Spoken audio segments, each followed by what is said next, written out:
Garages. That's the showroom garage. If you think they're just for cars, then think again. And down the bottom here is the man cave. No longer the forgotten room at the side of the house, Our parties here are legendary. or somewhere to store old junk and rubbish. We're probably spending £1 million plus to do the job right. Now they're destinations in their own right. What would you rather have, a garage that you stick your car in every night, or a bar? What the hell?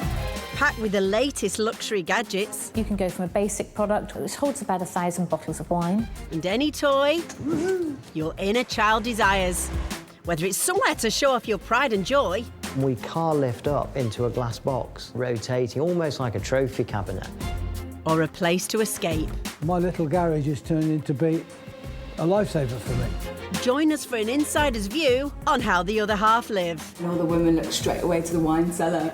in their garages. Coming up, we'll see inside a garage fit for a superhero. People say it's like Iron Man's garage, like Batman's. Visit 80s music impresario Pete Waterman, who keeps a whole town in his garage. And this is Leamington Spa. And see what happens when you spend a little too much time in your very own man cave. If it carries on, you're going to come home one day, all your stuff will be on eBay. But fast forward another half a century, and we began to realise our garages could be used for more than just parking and storing abandoned exercise equipment. So much more. It's not a place to store, it's a place to enjoy. Whatever you want that space to be, it's your opportunity to create something that's got mood and vibe and really lets you be more playful. And a garage is also a sound investment. If you spend £50,000 on a garage, you will add at least £70,000 to £100,000 value to that house. And if you've got the cash to splash, you can have anything, from a train set to a bowling alley. And everything in between. The possibilities are endless, and the gizmos available today can turn your garage into your very own Bond lair. But to afford luxuries like this, you have to earn it. In Kent, plumber Grenville Clay is driving home after another hard day. The building trade is cutthroat. It's people, they don't want to pay you. It's really difficult, so the harder you work, the more hours you get in, the more successful you'll be at the end of the day. And all that hard graft is for a reason. We've always lived in houses that are lived in basically. My wife, she was always moaning at me. I mean, we got to one point where we just had a toilet and we was just flushing it with a bucket, where I was so tight to spend the money because I was always saving to build something really nice for us. And once he'd worked hard enough to own his own company, something very nice is just what he created. The house that Grenville built is a 5-bedroom palace they bought for £450,000 before spending over £500,000 doing it up. This is our living space. Beautiful area for our large family. Making it the dream house for wife of 30 years Sarah and their 4 kids who have now flown the nest. And lucky Sarah also has her own walk-in wardrobe. Vivienne Westwood, Alexandra McQueen, Stella McCartney. But hard-working Grenville's pride and joy isn't his £1 million house. It's his very own 2-storey garage, which gobbled up the lion's share of the renovation budget. As you can see, that's the showroom garage. And down the bottom here is the man cave. Grenville has spared no expense on all the male indulgences. The garage and man cave is so important to me because men need space. Yeah, because women don't need space. This is the bar. We made it to look a bit more saloon style, and we used some sawn wood. Probably cost us about £1,000. Bit of chess if you fancy that. Take that out and there's stuff in there for drafts. This area sort of set us back about £1,200, I think. Chess might not be for everyone, so no man cave is complete without less intellectual games. This pool table's a new addition. It cost us £1,400. This is a proper poker table, believe it or not. Took some finding. They had to make it. I didn't think, I thought it was just like buy off the shelf, but turns out it's not that common. The only thing that's not on there is a place to put your beer. So it's all these details that just basically give the ultimate man cave and just share with the mates and the family. I think this probably cost around £50,000 to actually get to this point. I think it's important for everybody to have a place to escape to, not only from a relaxation point of view, but as I say, you get stressed quite a lot. You also need to get away from the wife quite a bit. Grenville has everything he and his mates could desire, but for Sarah, she just misses her bloke. I wouldn't say it was hard being married for 30 years or hard being married to Grenville, but it has its challenges, like most marriages. The problem is Grenville spends way too much time in that man cave. I wish he'd never built it. Grenville may have built Sarah the perfect home for entertaining. But what good is a party pad if you can't party together?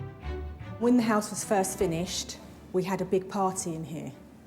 The whole room was just covered with people and booze, and Grenville was down the man cave with his 3 friends. Sarah's had enough. I get work, phone, man cave. What about the time for me? If it carries on, you're going to come home one day, all your stuff will be on eBay. It seems the pull of Grenville's man cave is doing nothing for his marriage. Can he come up with something to keep a happy wife and the other man cave, love of his life? Not everyone has Grenville's budget, but across Britain, more and more of us are transforming our garages into places we can enjoy and escape the outside world. God knows, we all need a bit of that right now. In Stockton-on-Tees, one couple have turned their garage into a destination in its own right. This is my favourite room in the house. We call it the Golden Leaf. Or as it was once known, the garage. Is it called the Golden Yeah. Leaf? Sounds like Chinese, though. No, it doesn't. He always says that. Rachel convinced partner James to spend 15 grand of their savings to convert his garage into their very own private bar. But to stay on budget, the couple had to cut a few corners. There was a wedge of wood keeping the plasterboard up while James was on a ladder drilling it up. What could possibly go wrong?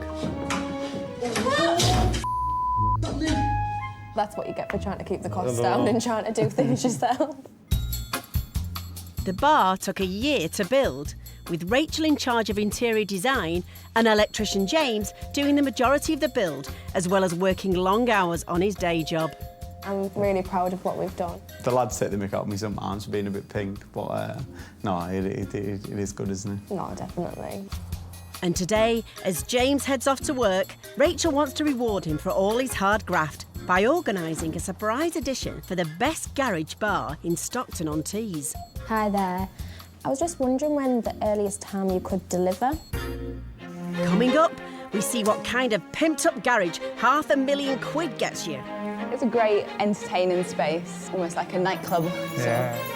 Pete Waterman's locomotion garage conversion. I've always had a passion for trains ever since I was a kid. I don't ever remember not having that passion. And if you ever need to hide in your £1 million garage, we have just the thing. A lovely ex-naval officer put a string on a rug so that when he closed the trap door, he could pull the rug and it covered up the door.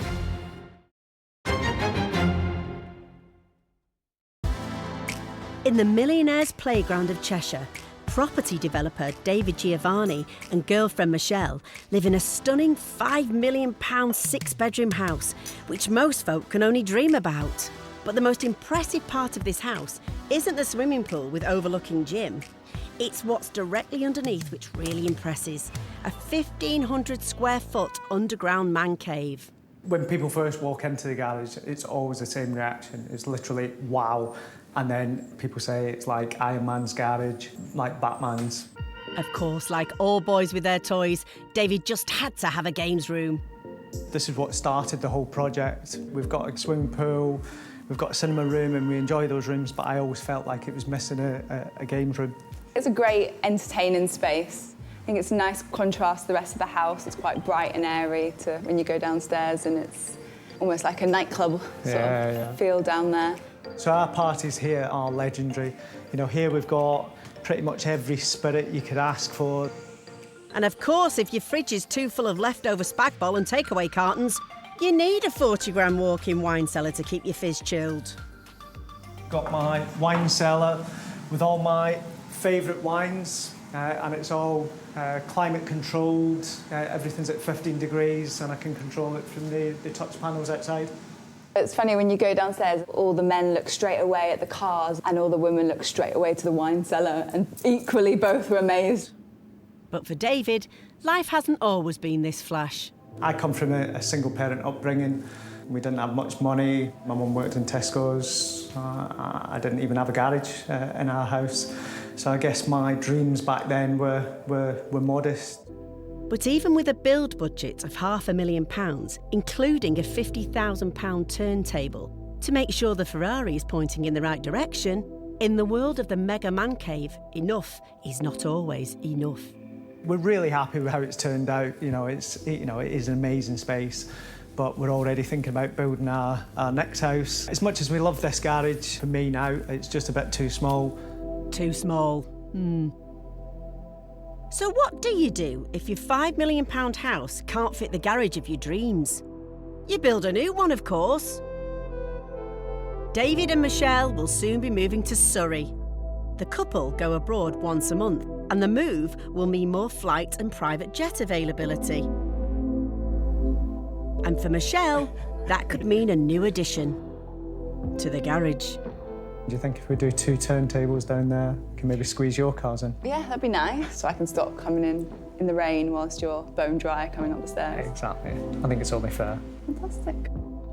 So having already created his stunning man cave in Cheshire, just how big can David dream and pay for his new garage in Surrey? An appointment tomorrow may answer the question. If you're inspired by David's wine cellar but don't quite have the space in your garage, there is now a solution that could literally be right under your feet. A spiral cellar is a cellar in the ground. A door is opened with a button and you descend a spiral staircase into the ground. And in the wall of the hole is where you store your wine. However, this hole in the ground system doesn't come cheap. Spiral cellar starts at £20,000. You can go from a basic product, which is 2 metres deep, holds about 1,000 bottles of wine, to the top of the range, which is about £70,000, holding nearly 1,900 bottles of wine. We complete about 200 cellars a year, and about a third of them go into garages. But it's not only your wine collection you can hide away. A lovely ex-naval officer, he wanted to make it his safe house. He had a telephone line in there, he had provisions, facilities. He even put a string on a rug so that when he closed the trapdoor, he could pull the rug and it covered up the door, so he was completely obscured. We're told by estate agents that adding a spiral cellar does add value to the home. A wine cellar seems to be one of the expected items of a luxury, desirable home these days. And even if your house price doesn't go up, you've still got all that lovely wine. As well as storage, the garage has long been used as a place to come up with new ideas to unleash your inner creativity, or just escape from the family for a bit of peace and quiet. Garages have always been important to me because it's somewhere I can go and hide. You can go in your garage and you can do whatever you want. Platinum-selling record producer Pete Waterman, 1/3 of the legendary Stock, Aitken and Waterman, the team who gave us Kylie Steps and Rick Astley, still keeps some of the recording equipment in his garage. What has this equipment been responsible for? Well, all the Kylie hits, from I Should Be So Lucky all the way through. She's now the most successful female artist of all time. All the Rick Astley hits. In fact, everything. This equipment spawned 500 million sales. Luckily, Pete had the perfect distraction from the demands of the hit factory, which made him a multi-millionaire. Music has always been my first passion, but only just. I've always had a passion for trains ever since I was a kid. I don't ever remember not having that passion. It's 73 years of model railways for me. It must have been about 1949, and my granddad bought me this clockwork train set for Christmas. I must have been 2 then. I can't remember ever since then not having model trains. Making a good noise. And it's something he shares to this day with a group of mates in his converted garage. This was a barn originally, and I needed a place to store my F1 cars. So we converted what then was into this garage. must have been £40 million for the cars in here. I mean, one of the Ferraris cost me 3.6 million. So, I mean, it was a serious car collection. That is serious. But Pete loved his model railways more than his favourite Ferraris, so he said goodbye to his £40 million car collection and made his model railway mates an offer they couldn't refuse. So I foolishly said, I've got an old garage which is not being used at the minute. I've got a few cars in it, but I'm sure if you join with me and you promise to come and we work together, we can actually build a decent model railway. Piece out that one. If you're going to do it on your own, it's no fun. We have a bit of a crack down here when we come. We all have a bit of fun. It's part of the banter, you know. Pete and his band of merry model makers create everything in the downstairs garage workshop by hand. When I started seriously modelling, I wanted to recreate the world I saw out my window. I didn't want to see the Hornby out the box train, because that's not how my world looked. But it's the upstairs of the converted garage where Pete's 16-year passion project really comes to life. A feat of model engineering which needs to be seen to be believed. And this is Leamington Spa. It's taken us 16 years to get this far. Probably take another 4 years before we finished it, but we've come a long way. The whole idea was to create a world that was like it was, in minute detail. Leamington Spa was the station where Pete fell in love with railways as a child. As an adult, he's created an exact replica of the station and surrounding area from the late 50s. It's historically correct. So to do that, you have to do lots of study of things that you never expect to do. This is the pump room. This is the original where Leamington Spa water comes from. And nowhere is this detail shown more than in the town's railway station. This building took us over 6 months to make. It's got all the interior, all the signals work. It's got Art Deco doors in silver. So everything you see here is made by hand. This building alone represented a challenge as a model maker. I guess this is what model making is all about. But it's the level of detail that Pete and his team have put into the layout that is truly astonishing. If you look down here, you'll see the obligatory signalman's bike parked at the bottom of the stairs, because all signalmen have bikes. But Pete's first love has also been a saviour for him. I've had an amazing lifestyle, but I've also had some tragic bits of my life. Both sons, one was seriously burnt. Luckily, he survived.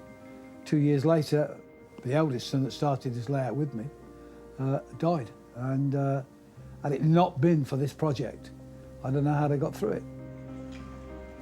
Music was nothing, I couldn't deal with music. I locked myself away here, played trains, and it's the only thing that kept me sane. It really was. And my mates, who all rallied round, of course, were brilliant. After 16 years, Pete's creation has given him back just as much as he's put in. My little garage has turned into be a lifesaver for me. I've had somewhere to come and isolate and have a fantastic time. Play trains all day long. Magic. A garage can be used as a place to let your imagination run wild, or even plan to make your first million.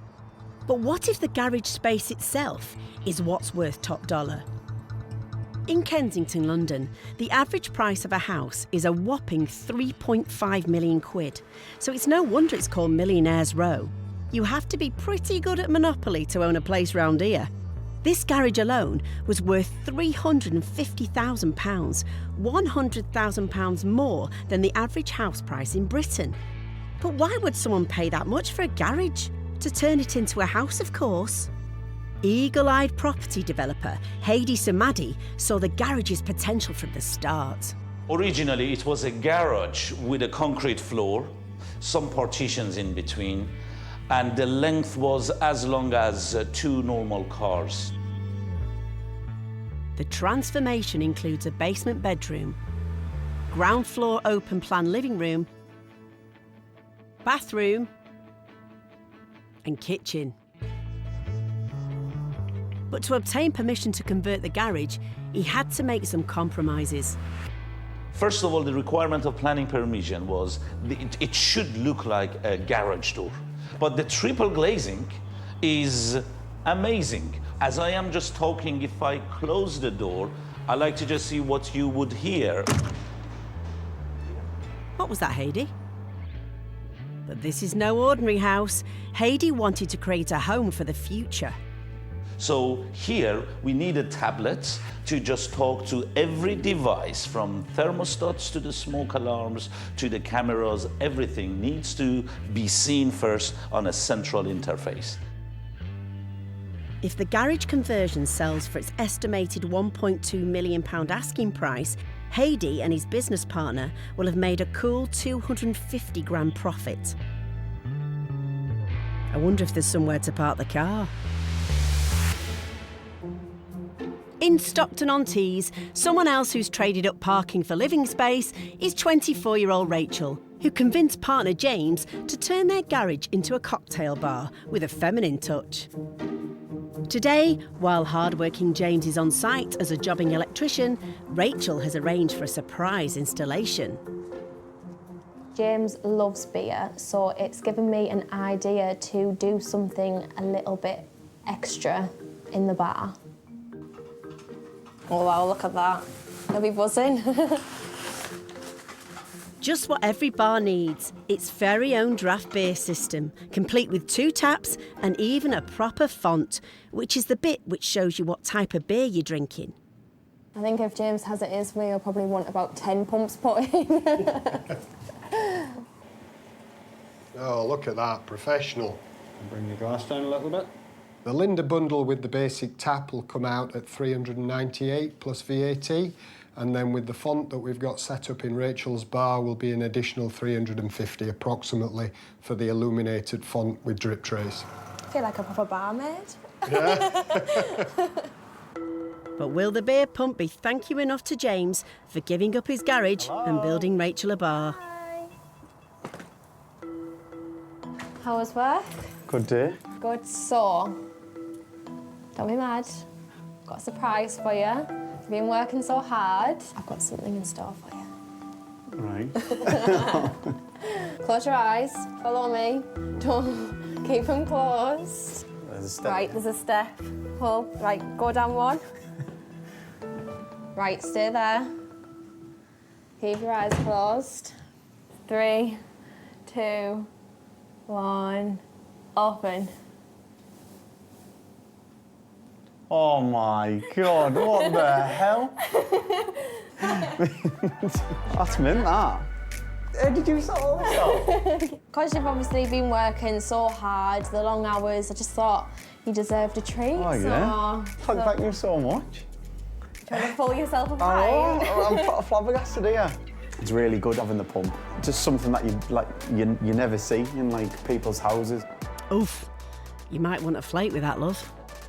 And Rachel's surprise seems to have convinced James, funnily enough. We get more use of it as a bar than we ever would as a garage. Oh, definitely. I just think I prefer... What would you rather have, a garage that you stick your car in every night, or a bar that you can go in every single night, get drunk, make memories? Not too drunk, hopefully. Cheers. Cheers. Thank you for everything. Coming up, how 2 friends went from brewing beer in their garage to owning a multi-million-pound empire. We took over the entire garage. We had containers of different beers bubbling away in pretty much every corner. It looked like it was like the home of a mad scientist. And find out if our Grenville can save his marriage and his man cave. The problem is Grenville spends way too much time in that man cave. I've just been starved of attention.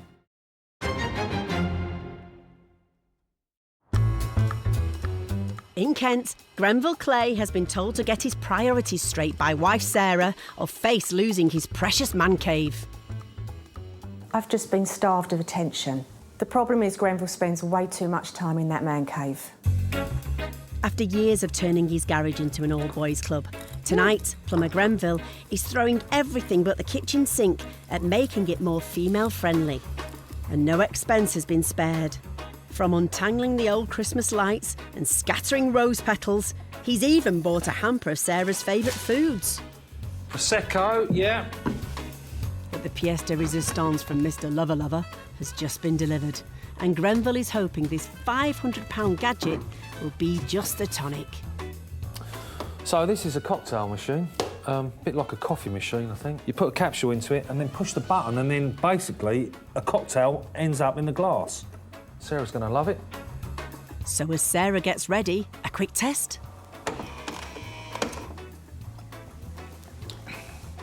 Wow, that's really good. Cheers. What are you drinking? A large Dutch courage on the rocks.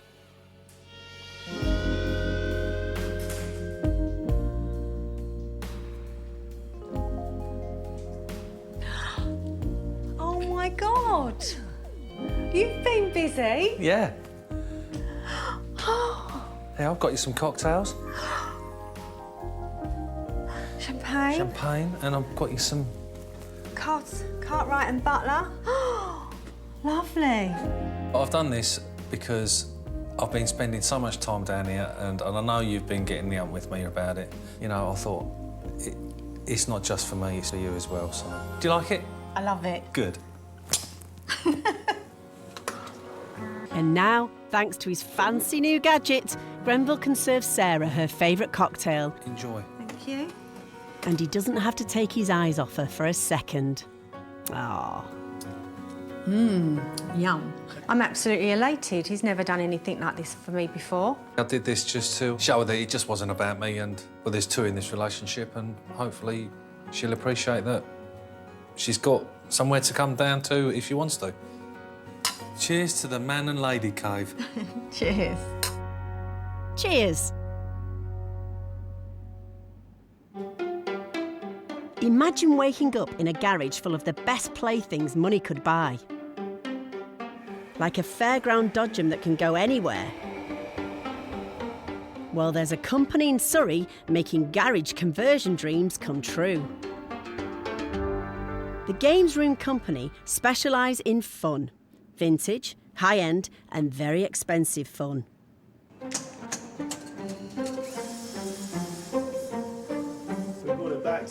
And chief fun makers here are Malcolm Sanders and Alexander Walder-Smith. We sell games and jukeboxes, a whole range of mid-century games going right the way up to brand new products. We sell them to high net worth individuals and interior designers. Their warehouse has almost everything you need for a games room. Arcade machines, pinball, table football. Get in a couple of donkeys and you could be on Blackpool Promenade.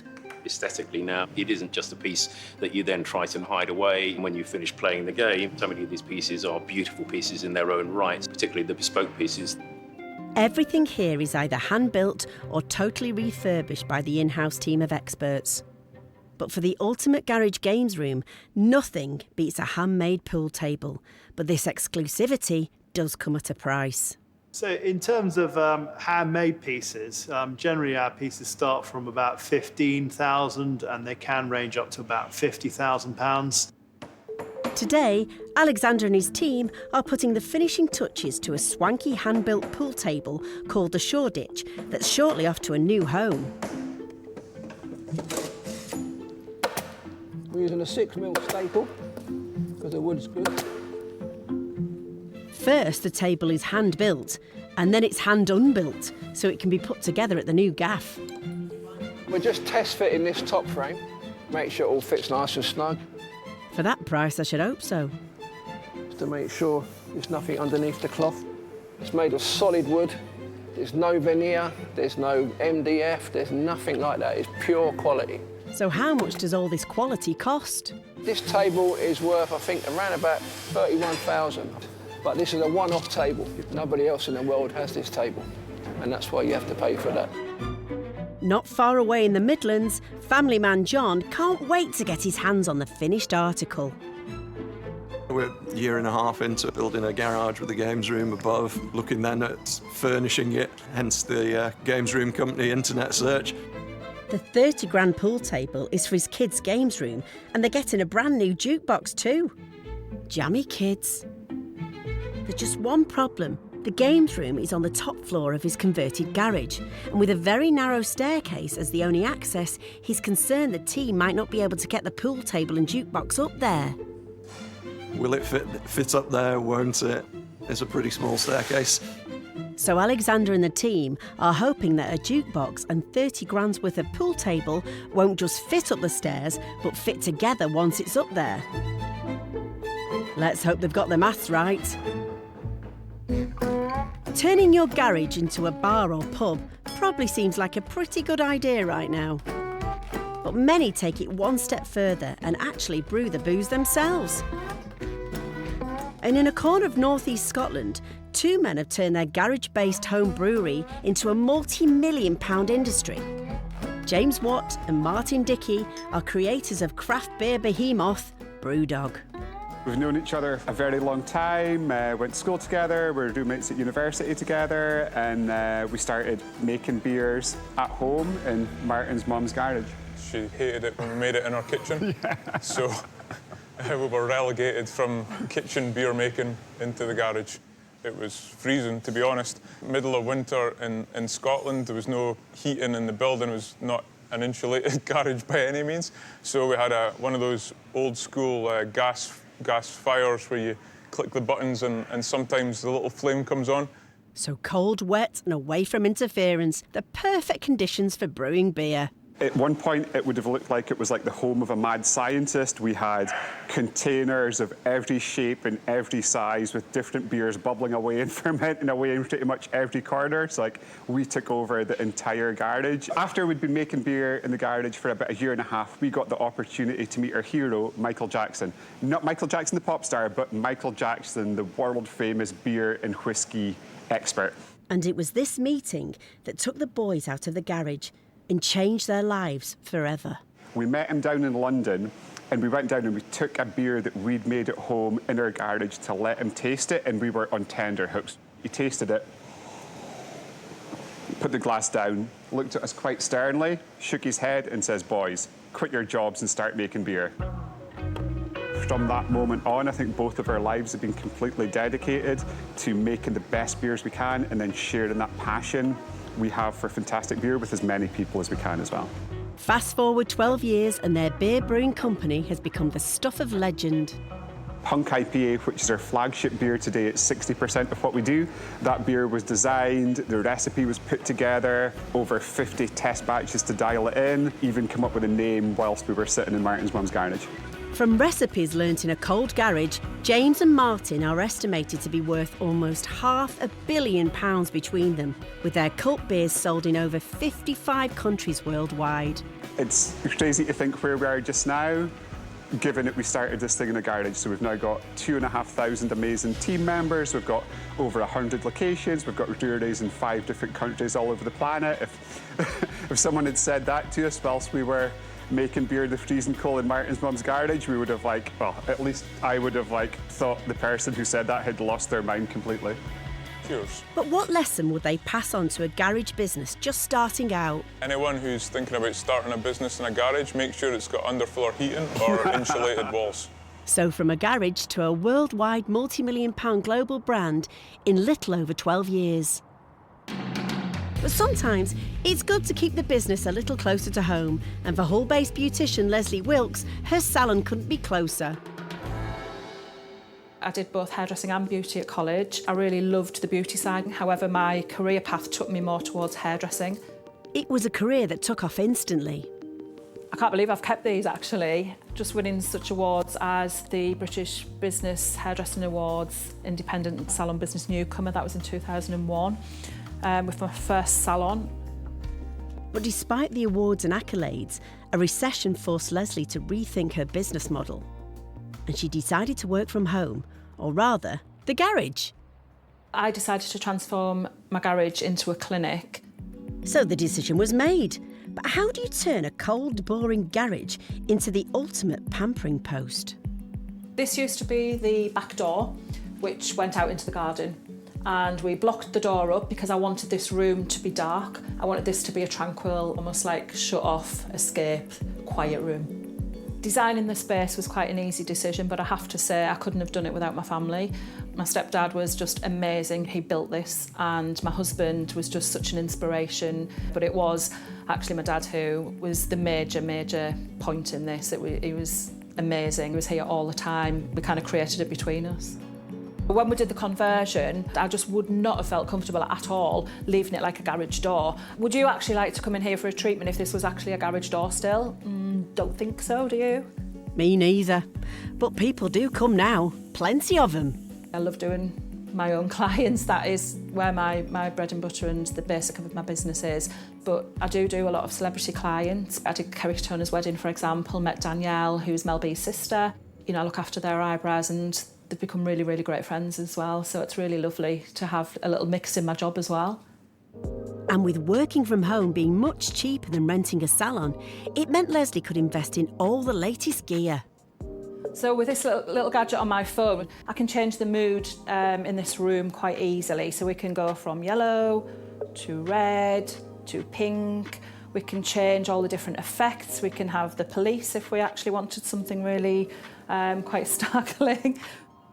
But if being woken up by the coppers isn't your thing, maybe the room next door is for you. Welcome to my tranquil room. All my clients come in here at the end of their treatment and I put them under the LED light therapy light. I think when clients walk in, they're really surprised as to what I have created here. The amount of times when I've got a new client in and they can't believe this is actually used to be a garage. I'm exceptionally proud of what we've created here with the space, obviously thanks to my husband and my unfortunately late stepdad. This is a real reminder of him in here as to what he's built, so I do get quite emotional when I come in here sometimes. Yes, it might be small, it might be in a garage, however, you would never feel like you were in a garage. This is, you know, your escapism from everyday life, really. Over the Pennines in Cheshire, they call this place the Golden Triangle. It's known for footballers, celebrities and entrepreneurs. And when these high flyers are looking to build the ultimate £1 million garage or entertainment space, few can deliver like this company. Run by Simon Ward, when it comes to creating jaw-dropping interiors, these guys are in a league of their own.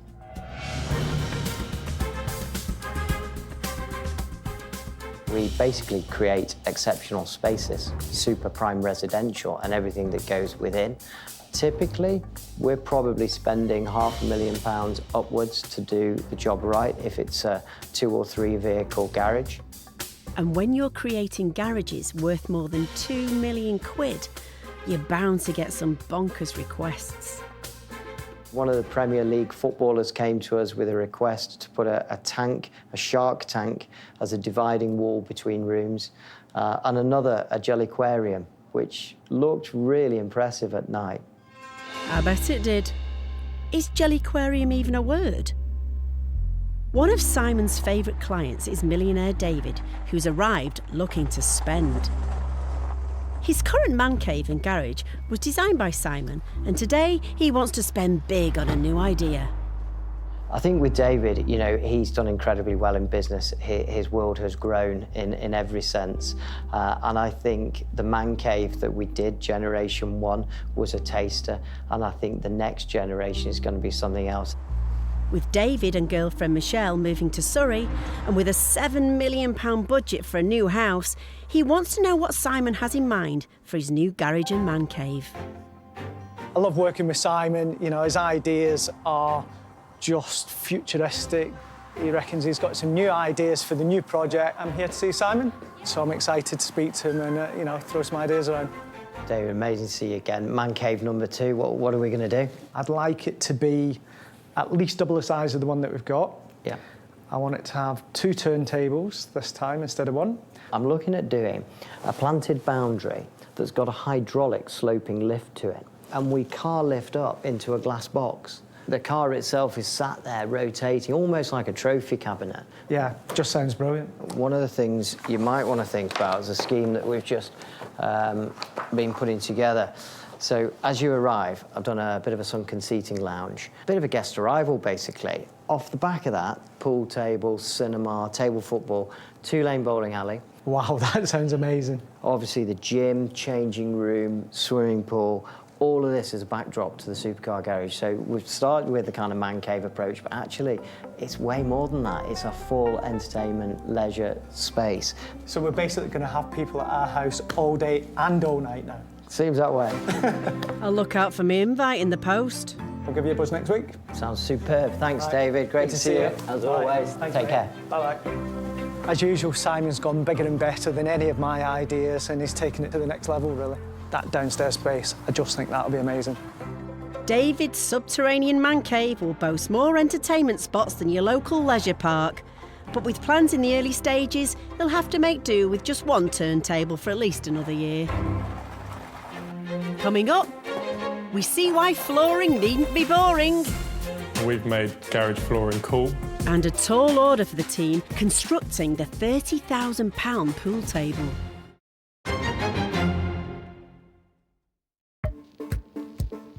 Garages today have become multi-million-pound properties in their own right, but it doesn't always have to cost a fortune to transform a garage from a dusty dumping ground full of spiders to a high-tech playroom.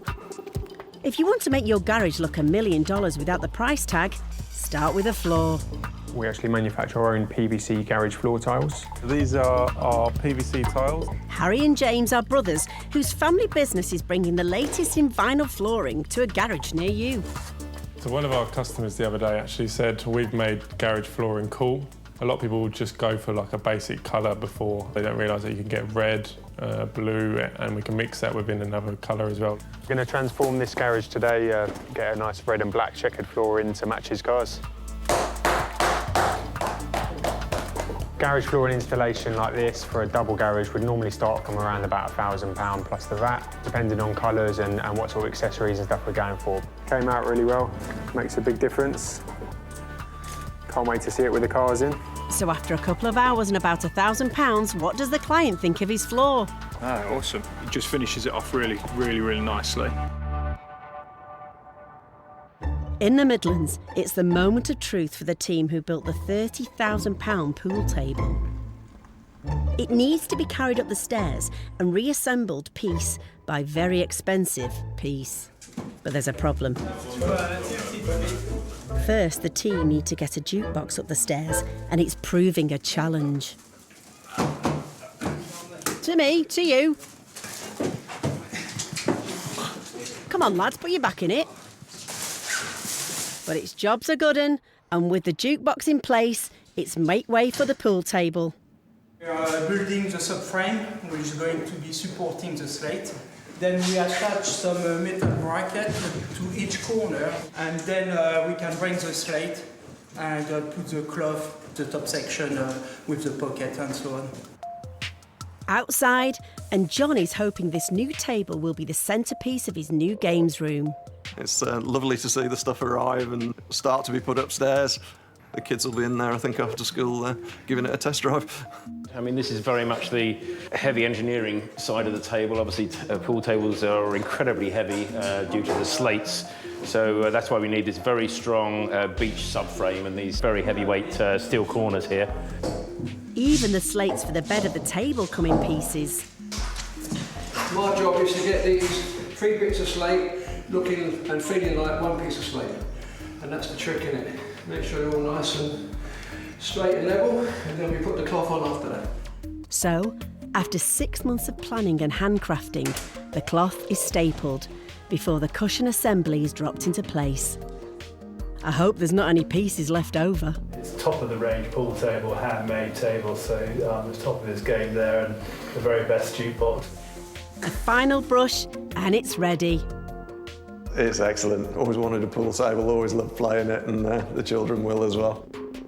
And of course, there's only one way to christen a pool table. Hang on, I thought the kids were going on first. Boys.